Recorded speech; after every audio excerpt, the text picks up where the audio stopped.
This is the Meade LX90 8-inch advanced coma-free ACF with a Autostar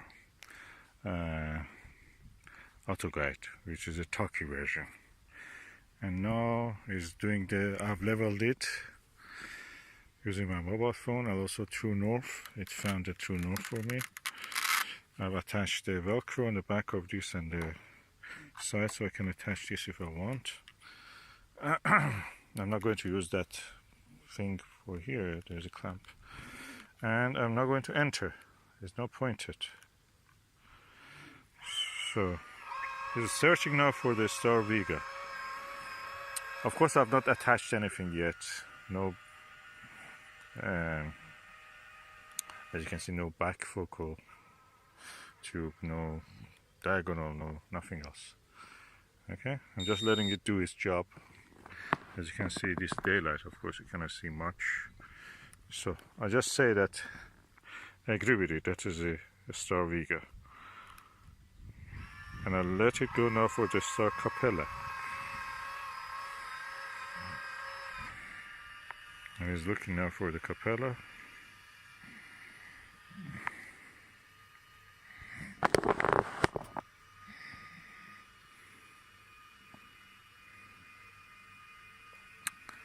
Of course, if it was in the night time, I would have actually tried to see if it is really in center. I would train it and other things. It's correcting itself. Okay, so, okay, now press enter if you see it. Of course, I cannot see the Capella at this time of the day. The sun has just set, so it's not visible. But let's just say enter. I agree with it. So now align successful. Object. Okay. I want to see the object. So let me see what object it has. Press the enter object, and now it goes to solar system. And I say again enter, and this goes to all the objects in the solar system that are in the library of this. So Mercury, no. Oh, sorry, I have to go here actually. It's a weird system. Mercury, Venus, you have to press this and this.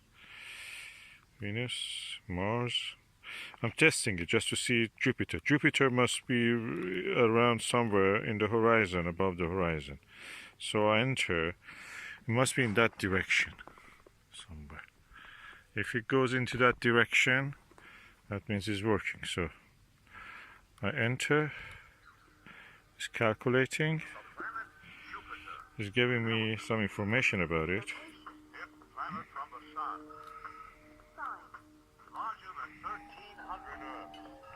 Average temperature minus 110 degrees Celsius. moon 63 discovered so far. nickname The King of Planets.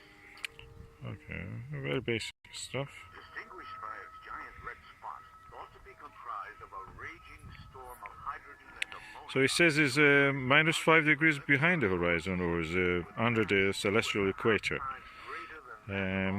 Let's see anyway. Impressed by its colossal size, ancient Roman astronomers named the colorful behemoth after their primary god, Jupiter, or Jove.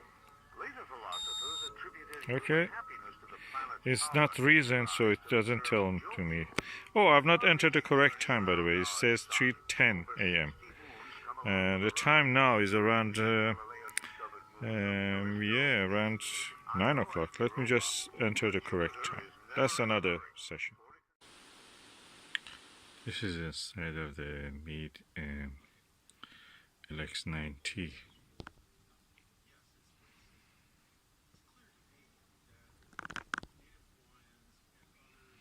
You can see the baffle inside the secondary pathway.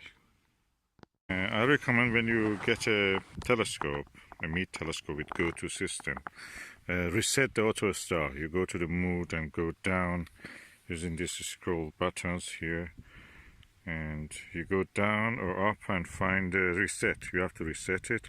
Then when you want to operate every time, I think you have to go first. Set the date, then set the time, day saving, summertime, 1 hour ahead or behind, which is winter normal time, and that's it. And then you go for the alignment again, and auto align or 2-star. I'm using 2 stars, and adjusted the telescope toward the magnetic north using my mobile phone. Hopefully that's correct.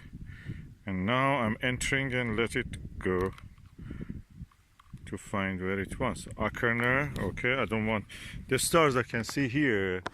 Is one of them is that star, which is the, you see the center. That's the Arcturus. So I go down.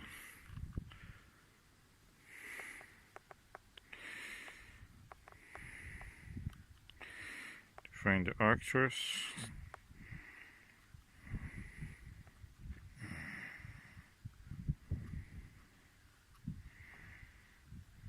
Antares must be also visible beside the Jupiter.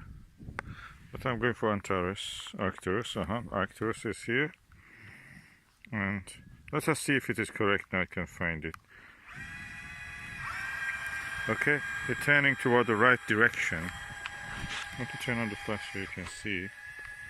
Okay, that's the direction, is almost right. So when it goes there and points to the Arcturus, that is rising. I think that is almost right. I think it's around 2-3 degrees wrong. I have to press it and bring it to that position. I will do it. Okay, the Arcturus is now at the field of view. Of course, I don't know, you can't see it, but anyway, it's in the field of view at the center. And I use the focal reducer just to make the wide field of view. So I'm now entering, so it knows that's a star. So I'm now going for the second star. Let me see what star I can choose. So for telescope, I've attached the Autoguide Autostar with the Velcro to the body. It's like magnet, as if it attracts to it. And for the second star, I'm going to choose the star which is right above our head. Let me turn off the flash. Yeah, that's the star you see there in the center. That's Vega. And I'm going to use that.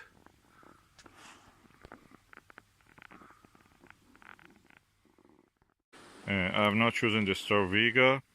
The easiest way is not to go alphabetically A, B, C, D in the name of the first letters of the stars.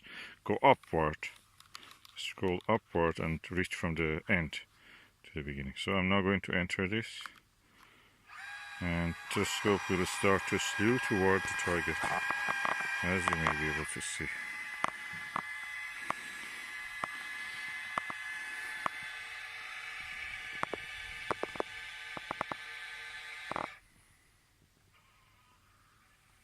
We're almost trying to find it.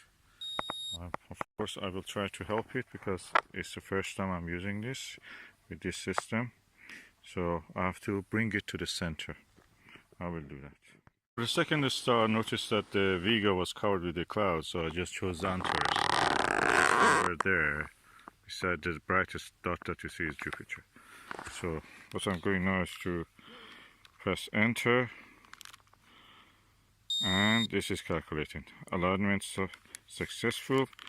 I'm now going to choose the object. So I press enter again. Solar system. And this is going to Mercury. I want to go for Jupiter, so I'm going down. Venus, Mars, Jupiter.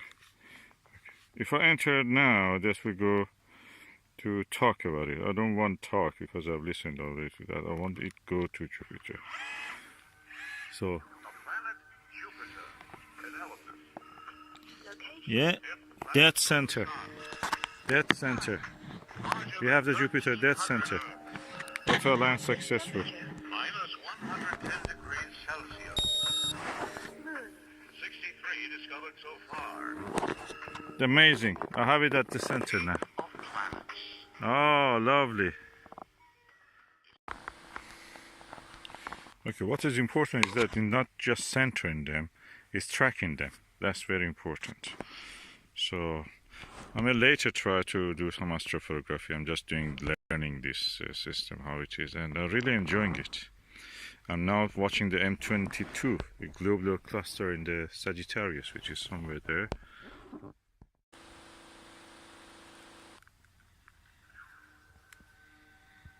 planet Saturn. Analysis. Location. Planets of the sun. 95 times larger than Earth. Classification. A gas giant. Moon. 60 and counting. Nickname. The Lord of the Rings. Second in size only to Jupiter, Saturn is the farthest planet from the I asked the telescope to find me the Ring Nebula, Messier 57, and it found, for the first time I'm seeing the Ring Nebula. It's, with the averted vision is clearly there. And oh, I'm so excited.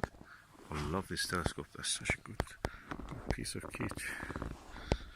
Oh, exciting.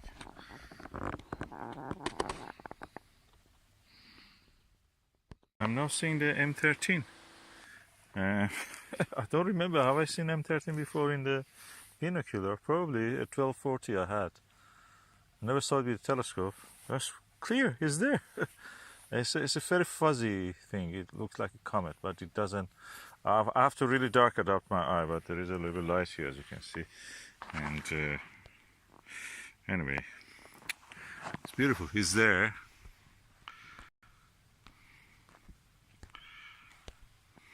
It's somewhere there, as you can see. The Arcturus, somewhere it was. Anyway, interesting. M13 in the constellation Hercules. Okay, I'm using the Meade LX90, and of course I'm going to a tour. Is now going into M5, Messier 5 is a globular cluster in the Ophiuchus constellation. What I was noticing is that when I was using this is that when I need to, when you want to look through the eyepiece, you need to hold your hand somewhere and just be sure that you can keep your head at a good distance from the eyepiece. So these handles come useful, very good for that. Always wondered, because they are not good for carrying or lifting the telescope.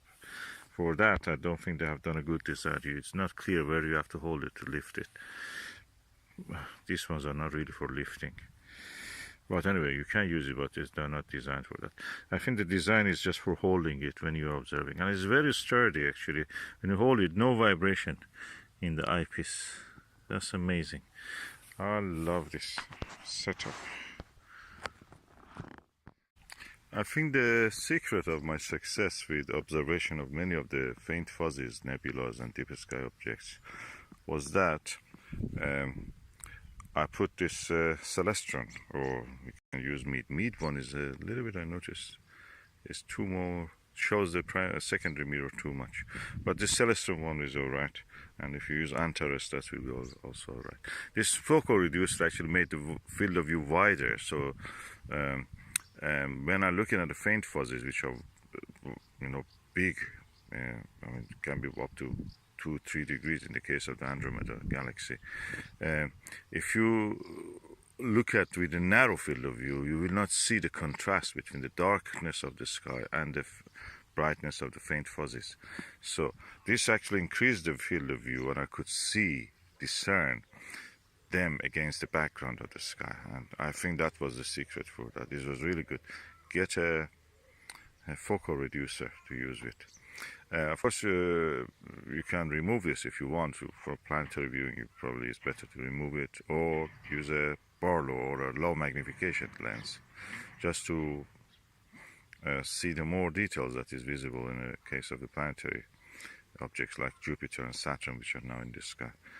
And for other things, for very wide objects like the faint fuzzies, nebula clusters, and all the things, it's better to have the focal reducer. So we have almost 2 degrees. Yeah, this is 10 millimeter. I had 40 millimeter last night, and this 40 millimeter, and with this focal reducer, the widest possible field of view was around 2 degrees, which is really good for moon widths you could see. And that's the secret, I think, to using this comfortably with a good amount of the visibility.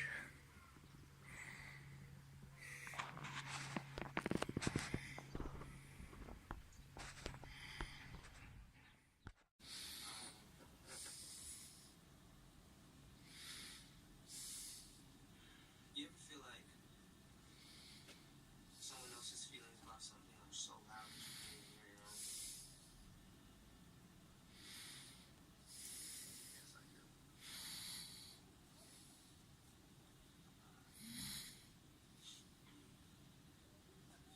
Noah, this is all way.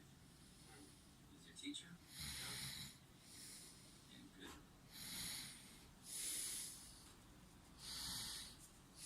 It's fucking great, actually.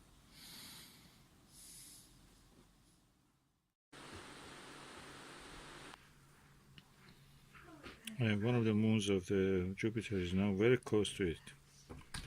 It's probably Io. I tried to capture it in a photo.